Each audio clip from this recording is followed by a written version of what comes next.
Assalamualaikum warahmatullahi wabarakatuh. Ibu Yeliza anu kusim kuring dipi hormat, turerencangan sadaya anu kusim kuring dipi kadede. Langkung ti payun mangga urang sangakeun puji sareng syukur ka Allah Subhanahu wa taala sabab keagunganana urang tiasa sehat walafiat.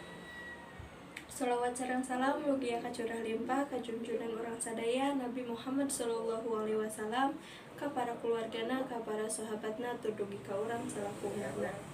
Abdi Nadifa Firda Syafana ti kelas 11 MIPA 4 hoyong ngadugikeun sakedik ngeunaan atikan di Indonesia. Atikan teh sarua hartina jeung pendidikan. Nu asal kecapna ti atik anu hartina ngajaga atau ngadidik. Ngadidik oge biasa disebut ngatik.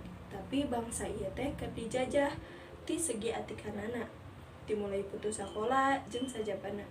Rerencangan sadaya kudu apal. Naha cenah di negara batur mah bisa ngajin mobil, motor, jeung sajabana. Naha bet urang teu bisa jawabana ti atikan negara ieu. Ibarat nama sabodo-bodona jelema mun daek diajar jeung tekun mah pasti bisa. Atikan oge kudu sajalan jeung tata krama, sopan santun, taat kanu agama, tur ngahargaan kanu waktu. Dipiharep atikan di Indonesia jeung kapayuna leuwih ditingkatkeun deui jeung tong motoran nagara ieu ku jelema anu teu tanggung jawab.